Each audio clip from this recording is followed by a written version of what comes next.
Hello students, myself doctor Anuvats. आज फिर एक नई वीडियो कंटिन्यू फोटोसिंथेसिस का सेकंड पार्ट, जिसमें अपन मैकेनिज्म पढ़ेंगे। स्टूडेंट्स, शिक्षा सबसे बड़ा सशक्त हथियार है जिससे दुनिया को बदला जा सकता है। दुनिया को बदलने का केवल एक मात्र हथियार है, वो है शिक्षा। शिक्षित बनो और दुनिया को बदलो। तो शुरू करते हैं आज का टॉपिक, फोटोसिंथेसिस, प्रकाश संश्लेषण की क्रियाविधि, मैकेनिज्म ऑफ फोटोसिंथेसिस जिसे हम बोलते हैं। मैंने बहुत ही शॉर्ट में एक पॉइंट दे दिया, आपको जल्दी समझ आ जाएगा। कॉमन अगर पूछे आपसे, ये ऑब्जेक्टिव क्वेश्चन बनता है, ऑक्सीकरण एंड अपचयन की क्रिया होती है। मतलब photosynthesis is a oxidation and reduction process. मतलब ऑक्सीकरण और अपचयन की क्रिया फोटोसिंथेसिस, मतलब इसमें ऑक्सीकरण भी होगा और अपचयन भी होगा, रिडक्शन भी होगा और ऑक्सीडेशन भी होगा। जैसे बहुत बढ़िया आपके सामने लिख दी रिएक्शन 6CO2 6H2O, सनलाइट और क्लोरोफिल की प्रेजेंस में 6C6H12O6 ग्लूकोज, 6O2 का और 673 किलो कैलोरी एनर्जी। ये इंपॉर्टेंट पॉइंट है। ये ग्लूकोज बनेगा, एनर्जी कितनी निकल रही है? 673 किलो कैलोरी, और O2 जो है बाहर निकल जाएगी। That is important. अब ये पूरी प्रोसेस 2 स्टेप में होता है बेटा, light reaction and dark reaction. और मज़े की बात है कि बड़ा अजीब लगता है, मैं एमएससी की जब क्लासें लेता हूँ तो एमएससी वाले बच्चों से भी कई बार, वो बच्चा बीएससी कंप्लीट करके आया, उनसे कंफर्म करता हूँ तो मैं पूछता हूँ लाइट रिएक्शन और डार्क रिएक्शन कब होनी चाहिए? तो मैक्सिमम बच्चों का जवाब आता है लाइट रिएक्शन डे में और डार्क रिएक्शन नाइट में। Wrong, 101% wrong. याद रखना, both are present in light in day. दोनों की दोनों डे में प्रेजेंट होती है, दिमाग में बैठा लो। डार्क रिएक्शन क्यों कहते हैं? वहाँ लाइट की ज़रूरत नहीं है। मैं आपको यहाँ एक समझाने की कोशिश करता हूँ, इसको डार्क रिएक्शन क्यों कहते हैं। आप लोगों ने अभी क्लोरोप्लास्ट पढ़ा है मेरी प्रीवियस वीडियो के अंदर, जिसके अंदर आप लोगों ने देखा हुआ है ग्रेना, ठीक है, जिसमें क्वांटोसोम होते हैं, छोटे छोटे सिक्कों के ढेर के समान स्ट्रक्चर होती है, और ये एक स्ट्रोमा होता है। और आप लोगों को मैंने बता रखा है क्वांटोसोम कहाँ लगे होते हैं? ग्रेनम और इंटरग्रेनम के ऊपर, जो कि लाइट को फोटोन के रूप में, क्वांटा के रूप में यूज़ करते हैं। इसलिए लाइट रिएक्शन ग्रेनम पार्ट में और डार्क रिएक्शन स्ट्रोमा पार्ट में होते हैं। स्ट्रोमा पार्ट में लाइट की ज़रूरत नहीं है। बट ये नहीं बोलना बेटा रात को कुछ नहीं, रात को कभी भी फोटोसिंथेसिस होता है। डार्क रिएक्शन इसलिए बोलते हैं क्योंकि वहाँ लाइट नहीं चाहिए, लाइट को एब्जॉर्ब नहीं करना, क्योंकि वो पोर्शन होता है स्ट्रोमा में। तो दिमाग में बैठा लो, डार्क स्ट्रोमा में लाइट रिएक्शन 101% ग्रेनम पोर्शन में जहाँ क्वांटोसोम होता है। चलिए, तो अपन शुरू करते हैं लाइट रिएक्शन। आज के बाद कोई बच्चा ये नहीं बोलेगा डार्क रिएक्शन रात को होता है, वो गलती से भी मत बोल देना। लाइट रिएक्शन किसने दिया था सबसे पहले? हिल रिएक्शन ने 1973 के अंदर, 1973 में। लेटेस्ट स्टडी है, देख लो, बहुत पुरानी नहीं है, 1800 में नहीं पहुंचे। क्या कहता है? इंपॉर्टेंट पॉइंट लिख दिए, CO2 के एब्सेंस में, या CO2 की नहीं चाहिए लाइट रिएक्शन में। देखिए, क्लोरोप्लास्ट को रखा जाए एवं लाइट सामान्य अवस्था में मिले तो O2 उत्पन्न हो जाती है। आगे ना बात, मतलब क्या होगा? ये CO2 के एब्सेंस में, यहाँ ये भी पॉइंट याद रखना बेटा, ये 2 चीज़ें आप पढ़ रहे हो। CO2 का यूज़ होगा किसमें? डार्क रिएक्शन में, और वाटर का यूज़ होगा लाइट रिएक्शन में। ये पॉइंट याद रखना आप लोगों ने। तो ये लाइट रिएक्शन कर रहे हैं, तो CO2 के एब्सेंस में क्लोरोप्लास्ट को रखा जाए, वह लाइट सामान्य अवस्था में मिले, उससे O2 उत्पन्न हो जाती है। और इस क्रिया के लिए 3 स्टेप। और ये भी पॉइंट याद रखना, ये ऑक्सीजन कब बनेगी? लाइट रिएक्शन में, और ये ग्लूकोज कब बनेगा?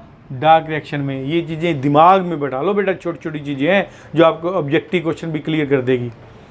अब इसमें 4 स्टेप होते हैं लाइट रिएक्शन में। अपन लाइट रिएक्शन की बात करेंगे पहले, ठीक है। फर्स्ट पॉइंट, जल का अपघटन। दूसरा, O2 का विमोचन, O2 का बनना जिसे बोलते हैं। NADPH का निर्माण और फॉर्मेशन ऑफ एटीपी। ये चारों रिएक्शन कंप्लीट करके लाइट रिएक्शन कंप्लीट होती है। तो एक एक स्टेप को पढ़ते हैं। फर्स्ट स्टेप, जल का अपघटन। जल का अपघटन में क्या करना है, देखो थ्योरी आपके सामने बन रही है, कोई रट्टा नहीं मारना, बार बार आपको बता रहा हूँ। ये चीज़ भी याद कर लोगे ना रिएक्शन, तो थ्योरी आपकी बन गई। यही मैंने लिखा है इसके अंदर। क्या लिखा है पहले, लाइट रिएक्शन का फर्स्ट स्टेप है ये। नेचुरली सही है, लाइट रिएक्शन का पहला स्टेप यही है। जो पानी आप देते हो प्लांट को, उसका पहले अपघटन होगा लाइट एंड क्लोरोफिल की प्रेजेंस में। ये इंपॉर्टेंट पॉइंट बता दिया, लाइट की जरूरी है और क्लोरोफिल भी उपस्थित होनी चाहिए।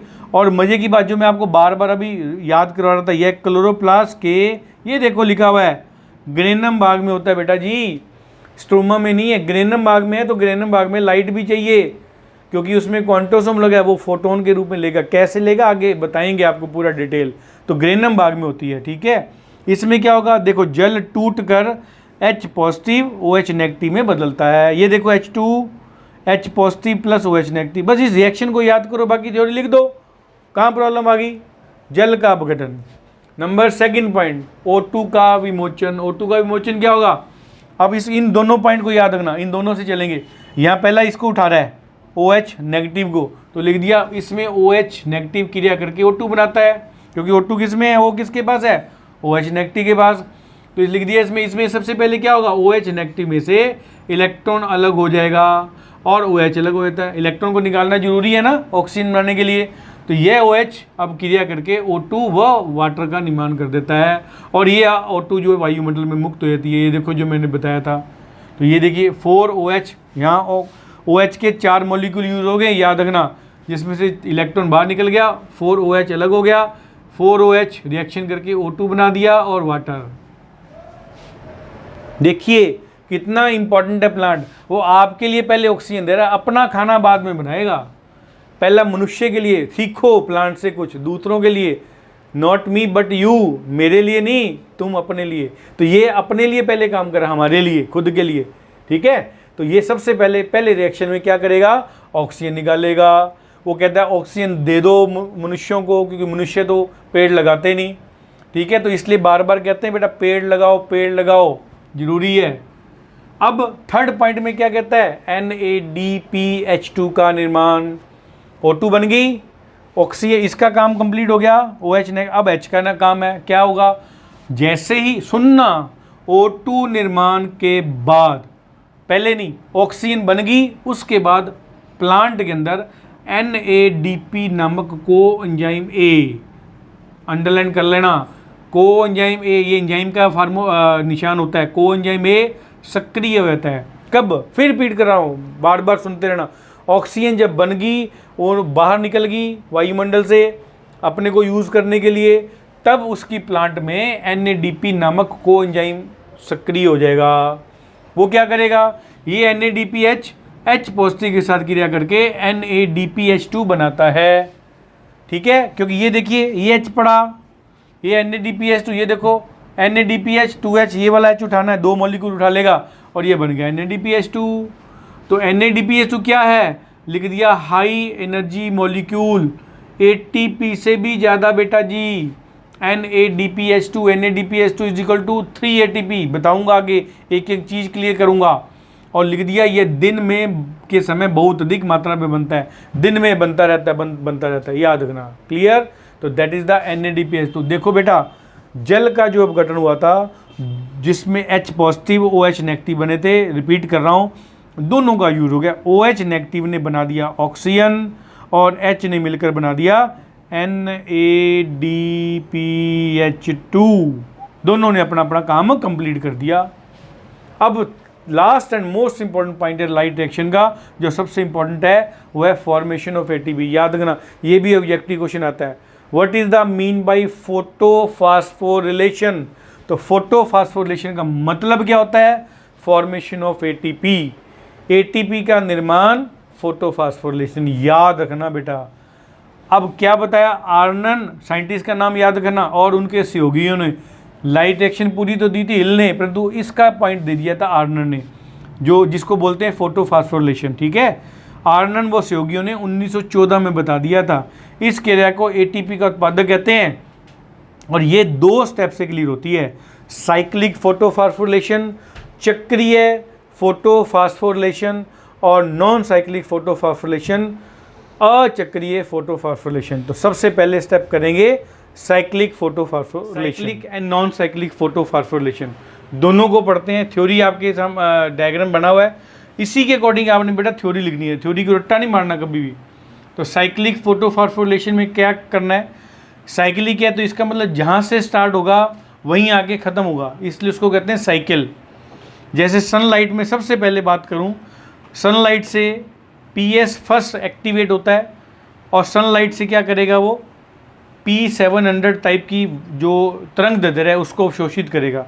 इट मीन्स साइक्लिक फोटोफॉस्फोरिलेशन में PS फर्स्ट एक्टिवेट होता है, वहाँ से इलेक्ट्रॉन निकलेगा और हो जाएगा फेरेडॉक्सिन के अंदर। फेरेडॉक्सिन से इलेक्ट्रॉन निकलेगा साइटोक्रोम B6 में जाएगा, साइटोक्रोम B6 से इलेक्ट्रॉन निकलेगा साइटोक्रोम F में जाएगा। इस दौरान बीच में ADP से ATP का निर्माण हो जाता है। देन साइटोक्रोम F से इलेक्ट्रॉन जाएगा PQ मैंने प्लास्टोक्यूनोन बोलते हैं इसको। प्लास्टोक्यूनोन से इलेक्ट्रॉन जाएगा प्लास्टोसाइनिन में PC में, और प्लास्टोसाइनिन से होता हुआ वापस PS फर्स्ट में आ जाएगा। इस दौरान साइटोक्रोम F और PQ के बीच में एक ATP का निर्माण हो गया। तो ये जहाँ से इलेक्ट्रॉन निकला था वहीं आके मिल रहा है, that is known as cyclic photophosphorylation, जिसके अंदर 2 बार ATP निकल रही है। एक ATP निकलेगी बेटा साइटोक्रोम B6 से साइटोक्रोम F के अंदर जब इलेक्ट्रॉन आता है तो वहाँ से ADP से एडिनोसिन डाइफॉस्फेट से ATP का निर्माण होता है, adenosine triphosphate. Then second ATP कहाँ निकलेगी, साइटोक्रोम F से प्लास्टोक्यूनोन में जब इलेक्ट्रॉन जाता है तो वहाँ से ADP से ATP का निर्माण होता है, इसलिए इसको बोलते हैं cyclic photophosphorylation. Second point non cyclic photophosphorylation, वही पॉइंट डायग्राम आपके सामने है। थ्योरी को रट्टा नहीं मारना होता बेटा कभी भी, याद रखना। इसमें क्या होगा, नॉन साइक्लिक वर्ड बोला है तो नॉन साइक्लिक वर्ड बोला है, इट मीन्स जहाँ से इलेक्ट्रॉन निकलेगा वापस उसी जगह पर नहीं आएगा, किसी दूसरी जगह पर जाएगा, इसलिए इसका नाम क्या बोल दिया, नॉन साइक्लिक फोटोफॉस्फोरिलेशन। इसका साइकिल कंप्लीट नहीं होता। अब इसकी थ्योरी सुनना। PS सेकेंड, सबसे पहले मैं इसमें पहले एक चीज़ मैं और क्लियर कर दूं, इसमें PS फर्स्ट और PS सेकेंड दोनों भाग ले रहे हैं, क्लियर। तो इसमें सबसे पहले एक्टिवेट कौन होता है, PS सेकेंड, जिसे बोलते हैं P680। वही पॉइंट, सनलाइट से ये PS सेकेंड 680 तरंग दैर्ध्य वाली वेवलेंथ को एब्जॉर्ब करेगा और वहाँ से एक इलेक्ट्रॉन को एक्टिवेट कर देगा। इलेक्ट्रॉन को एक्टिवेट करेगा तो सबसे पहले इलेक्ट्रॉन कहाँ जाएगा, PQ में, प्लास्टोक्यूनोन के अंदर। प्लास्टोक्यूनोन से इलेक्ट्रॉन जाएगा साइटोक्रोम B6 के अंदर, साइटोक्रोम B6 से इलेक्ट्रॉन जाएगा साइटोक्रोम F के अंदर, साइटोक्रोम F से इलेक्ट्रॉन जाएगा PC प्लास्टोसाइनिन में। अब प्लास्टोसाइनिन से ये इलेक्ट्रॉन PS फर्स्ट में ट्रांसफर हो जाएगा। इट मीन्स यहाँ नहीं आ रहा, कहाँ, PS सेकेंड में नहीं आ रहा, इसलिए इसको कह दिया नॉन साइक्लिक। अब जब ये इलेक्ट्रॉन PS फर्स्ट में चला गया उसके दौरान बीच में प्लास्टोक्यूनोन से साइटोक्रोम B6 के बीच में एक ATP बन रही है, साइटोक्रोम B6 से साइटोक्रोम F के बीच में एक ATP बन रही है। ये दो चीज़ें याद करना। अब यहाँ फिर वही पॉइंट, जब PS फर्स्ट एक्टिवेट हो रहा है तो ये सनलाइट से 700 तरंग दैर्ध्य या वेवलेंथ को एक्टिवेट कर लेगा, एब्जॉर्ब कर लेगा, वहाँ से इलेक्ट्रॉन निकलेगा, वो इलेक्ट्रॉन जाएगा FD में। अब ध्यान से सुनना बेटा, जैसे ही इलेक्ट्रॉन FD में जाएगा इस दौरान PS सेकंड के दौरान ये वाटर जो लिखा हुआ अपन है वो वाटर का स्प्लिटिंग होगी, मतलब वाटर का अपघटन होगा। वाटर का अपघटन होने से OH नेगेटिव H पॉजिटिव बनेगा और यही H पॉजिटिव, ये देख लो डायग्राम बना हुआ है, ये निशान लगा, ये H पॉजिटिव NF जब इलेक्ट्रॉन FAD के पास पहुंचेगा वहाँ NADP 2H को मॉलिक्यूल को एब्जॉर्ब करके बना देगा NADPH2, जो मैंने आपको पहले भी बताया था। NADPH2 भी क्या है, हाई एनर्जी मॉलिक्यूल। यहाँ भी ATP बन रही है, ये भी ATP बन रही है, तो यहाँ आ गया NADPH2 बन गया, याद रखना। ये कब होगा बेटा, तब जब यहाँ से इलेक्ट्रॉन निकल कर FD में जाएगा, उससे पहले नहीं। उससे पहले नहीं होगा, याद रखना ये पॉइंट। उससे पहले ये नॉर्मल पड़ा रहेगा, जैसे ही इलेक्ट्रॉन एक्टिवेट हुआ उसने वाटर का काम करना शुरू कर दिया, वाटर का स्प्लिटिंग हुई, वो H नेगेटिव बना, H पॉजिटिव बना, इस H पॉजिटिव को NADP ने ग्रहण कर लिया और बना दिया NADPH2। अब यही इलेक्ट्रॉन जो FAD में था वो इलेक्ट्रॉन B6 में भी जा सकता है और वो इलेक्ट्रॉन प्लास्टोक्यूनोन में भी जा सकता है। इट मीन्स यहाँ प्रोसेस कंप्लीट नहीं होकर केवल अपन इतना बता सकते हैं ATP का फॉर्मेशन हो रहा है, साइकिल कंप्लीट नहीं है, इसलिए बोल दिया नॉन साइक्लिक फोटोफॉस्फोरिलेशन। तो ये हुआ बेटा लाइट रिएक्शन अपना कंप्लीट।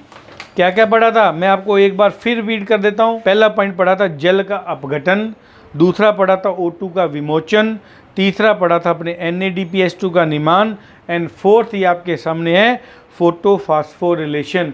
इन्हीं चारों प्रोसेस से अपना एक प्रोसेस कंप्लीट हुआ जिसे बोलते हैं लाइट रिएक्शन। और मैं फिर रिपीट कर रहा हूँ, लाइट रिएक्शन में लाइट की आवश्यकता होगी। बात को सुनना ध्यान से, लाइट रिएक्शन में लाइट की आवश्यकता होगी। और अब नेक्स्ट पढ़ेंगे अपन डार्क रिएक्शन। नेक्स्ट टॉपिक अपन बात करते हैं। अब लाइट रिएक्शन अपना कंप्लीट हो गया। डार्क रिएक्शन मतलब फोटोसिंथेसिस का सेकंड प्रोसेस जो है वो है डार्क रिएक्शन। मेन पॉइंट मैंने लिख दिए ताकि आपकी थ्योरी बन जाए। सुनना बड़े ध्यान से बेटा। इसको C पथ कहते हैं, इसको कार्बन पथ भी कहते हैं। मतलब डार्क रिएक्शन का दूसरा नाम क्या है? C पथ या कार्बन पथ कहते हैं इसको।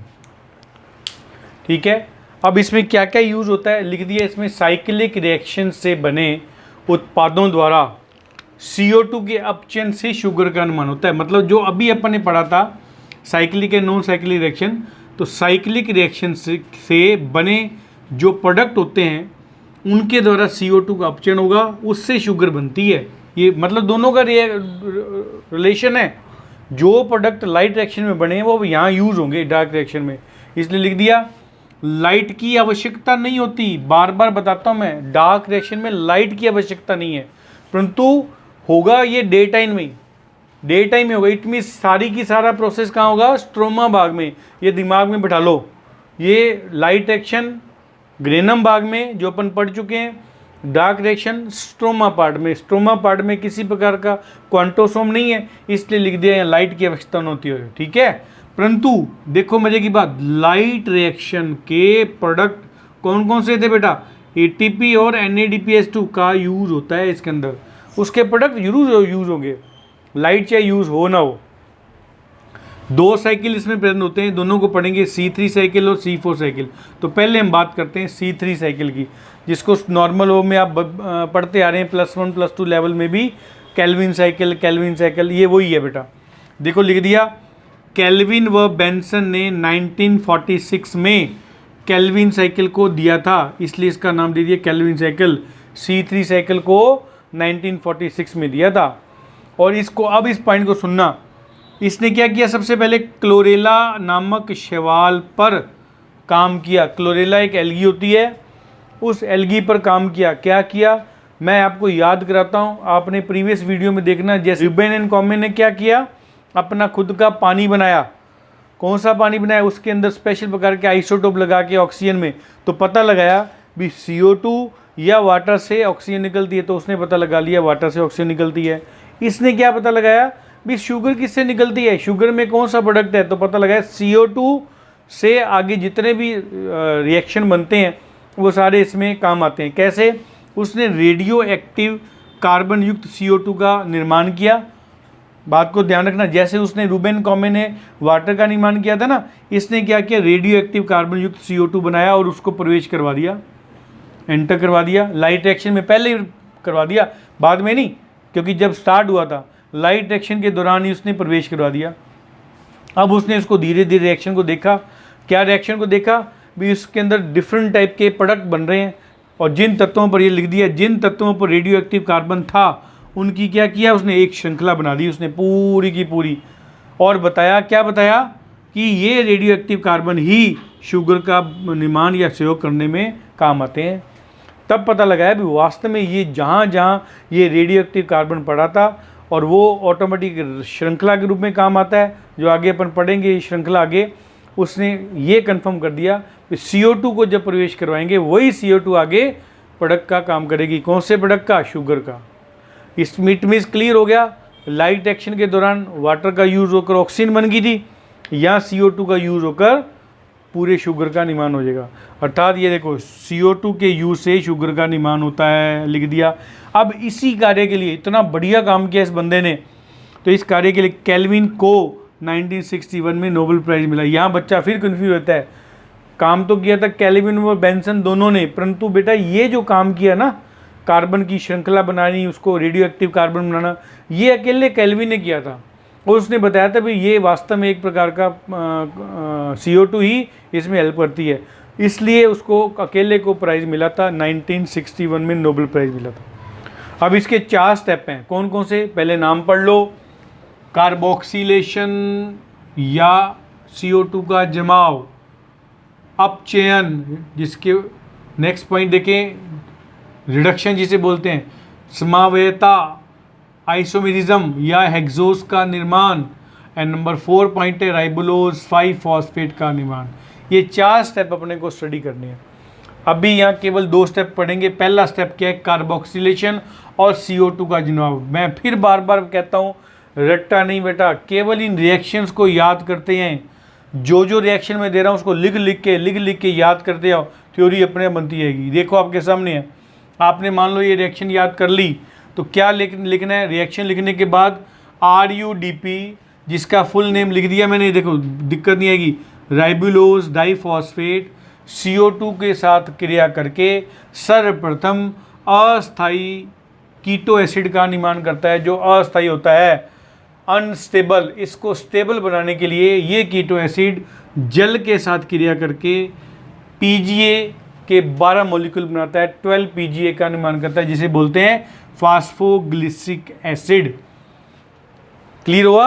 अब दूसरा पॉइंट में लिख सकते हैं, ये फर्स्ट रिएक्शन होगी। दूसरे रिएक्शन में कभी कभी ये RUDP ATP के साथ क्रिया करके ADP का निर्माण करके RUDP वैसे का वैसा पड़ा रहता है, मतलब ATP यूज करके ADP का निर्माण करता है। So that is the carboxylation और CO2 का जमाव। हो गया याद? सेकंड पॉइंट अपचयन, जिसे बोलते हैं रिडक्शन। क्या होगा? वही पॉइंट, सेम पॉइंट। ये लास्ट प्रोडक्ट क्या था इसमें? PGA। ये देखो यहाँ पर PGA आ गया, इसी PGA को यूज़ करना है। स्टेप बाय स्टेप है ना, बताया था ना, श्रृंखला बनेगी, अलग से कोई नहीं बनेगा बेटा। ये जो PGA बना उसने आगे अपचयन में काम आया। ये देखिए यहाँ 12 PGA थे, PGA के 12 मॉलिक्यूल 12 ही ATP के साथ क्रिया करके 1,3 PGA का निर्माण करते हैं। और किसकी प्रेजेंस में? Phosphoglyceric acid kinase, phosphoglyceric acid kinase लिख सकते हो। क्या लिख सकते हो फिर? उल्टा भी लिख सकते हो, फास्फोग्लिसरिक एसिड काइनेज एंजाइम की प्रेजेंस में, उपस्थिति में PGA के 12 मॉलिक्यूल 12 ATP के साथ क्रिया करके 12 मॉलिक्यूल ही 1,3 PGA का निर्माण करते हैं। होगी थ्योरी। अब यहीं से शुरू करना है दूसरी थ्योरी, दूसरी रिएक्शन की। यही 1,3 PGA 12 मॉलिक्यूल NADPH2 कहाँ मिला था? अभी पढ़ा अपन ने नॉन साइक्लिक फोटोफॉस्फोरिलेशन में, लाइट एक्शन का प्रोडक्ट है। NADPH2 का निर्माण 1,3 PGA NADPH2 के साथ क्रिया करके ट्राइओस फॉस्फेट डीहाइड्रोजिनेज, ध्यान रखना, याद करना लिख के, ट्राइओस फॉस्फेट डीहाइड्रोजिनेज एंजाइम की उपस्थिति में 12 मॉलिक्यूल 3 PGL का निर्माण करता है। 3 PGL को क्या कहते हैं? PGL को फास्फोग्लिसरैल्डिहाइड, मतलब 3 फास्फोग्लिसरैल्डिहाइड का निर्माण करता है। सो दैट इज द अपचयन। थर्ड पढ़ेंगे समावयता या हेक्सोस का निर्माण। चलिए नेक्स्ट, जो सेकंड 2 पॉइंट रह गए हैं लास्ट के। थर्ड समावयता, हेक्सोस का निर्माण। फोर्थ राइबोलोज 5 फॉस्फेट का निर्माण। स्क्रीनशॉट लीजिए, थ्योरी तैयार। क्योंकि आपको केवल रिएक्शन याद करनी है बेटा, थ्योरी पे रट्टा नहीं मारना। रिएक्शन लिख के याद करते रहो, थ्योरी अपने आप बन गई। जैसे नंबर 3 समावयता या हेक्सोस का निर्माण याद करो। अभी अपचयन वाले रिएक्शन में लास्ट प्रोडक्ट जो हमारा बना था वो था PGAL, तो वहीं से शुरू कर दिया। PGAL phosphoglyceraldehyde, PGAL 3 PGL phosphotriose isomerase enzyme की उपस्थिति में 3 हाइड्रोक्सी एसीटोन फास्फेट का निर्माण करते हैं। यही 3 hydroxy acetone phosphate again 3 PGA के साथ क्रिया करके एल्डोलेज एंजाइम की उपस्थिति में फ्रुक्टोज 1,6 डाइफॉस्फेट का निर्माण करते हैं। और फ्रुक्टोज 1,6 डाइफॉस्फेट फास्फेटेज एंजाइम की उपस्थिति में फ्रुक्टोज 6 फॉस्फेट का निर्माण करते हैं। ठीक हो गया हेक्सोज का निर्माण। हेक्सोज याद आ गया ना, फ्रुक्टोज 6 फॉस्फेट में किसको क्या कहते हैं, हेक्सोज, याद रखना।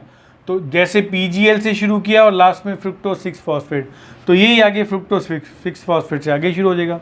तो नंबर 4 पॉइंट क्या है, राइबोलोज 5 फॉस्फेट का निर्माण। क्यों, राइबोलोज 5 फॉस्फेट जो है एक शुगर का प्रोडक्ट होता है। तो वहाँ आप देखें क्या क्या इसमें प्रोडक्ट आएंगे नीचे बीच में। ये देखिए यहाँ से फ्रुक्टोज से शुरू किया था ना, तो यहाँ याद करना है फ्रुक्टोज 6 फॉस्फेट PGAL फास्फोग्लिसल्डिहाइड, याद करते रहो, नाम भी याद होता रहेगा। PGL के साथ क्रिया करके इरिथ्रोज 4 फॉस्फेट और जाइलुलोज 5 फॉस्फेट का निर्माण करता है।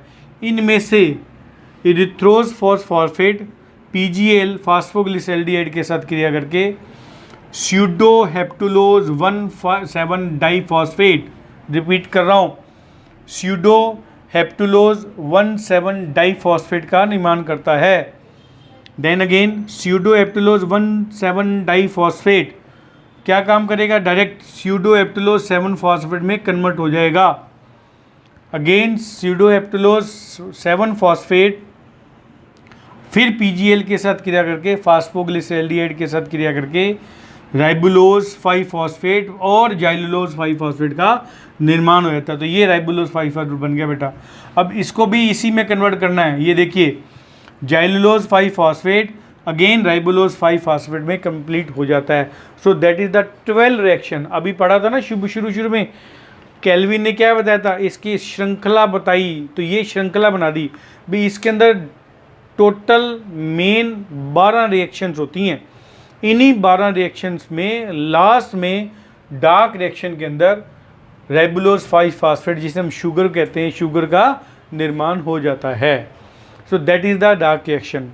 ये ओवरऑल प्रोडक्ट मैंने दे दिया 6 CO2, मतलब पूरे के पूरे रिएक्शन में क्या चाहिए, केवल डार्क रिएक्शन की बात कर रहे हैं अपन। 6 CO2 चाहिए, 18 ATP कौन सा प्रोडक्ट है, लाइट रिएक्शन का, 12 NADPH2 लाइट रिएक्शन का प्रोडक्ट जो लाइट रिएक्शन में बना था साइक्लिक एंड नॉन साइक्लिक के अंदर। उससे क्या बना, C6H12O6, 18 फॉस्फेट अलग हो गए, 12 NADPH बन गया और ATP से 18 ADP बन गया। ये आपको याद करना है।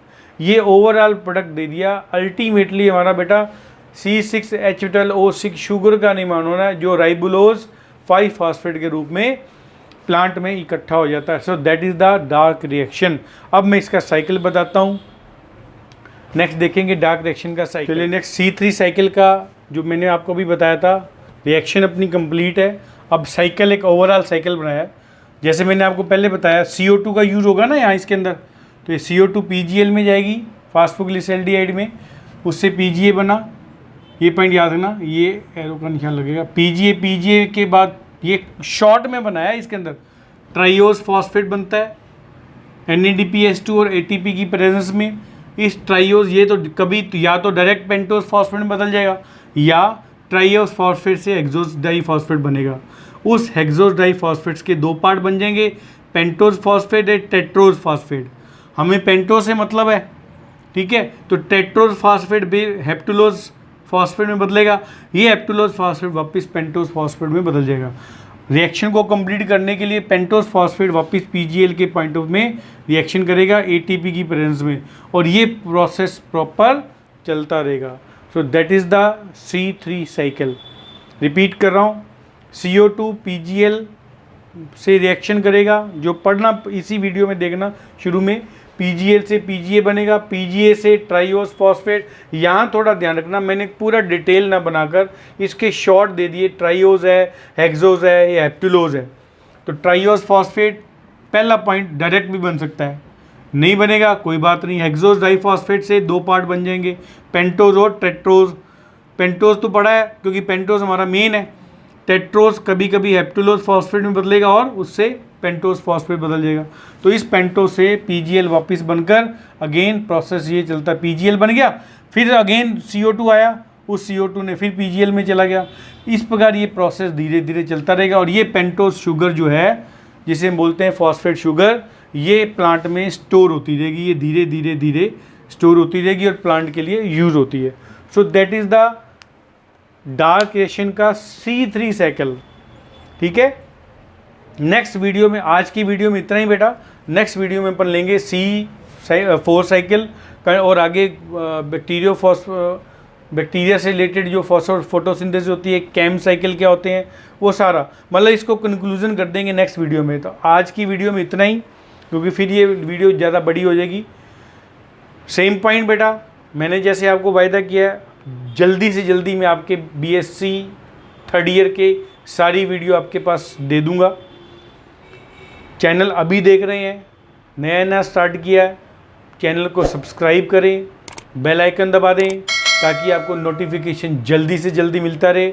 और जो यूनिवर्सिटी की आपकी परीक्षा होने वाली है उसमें किसी प्रकार की प्रॉब्लम नहीं आएगी। उसके लिए यूनिवर्सिटी की परीक्षाओं के लिए शुभकामनाएं, best of luck. Thank you very much.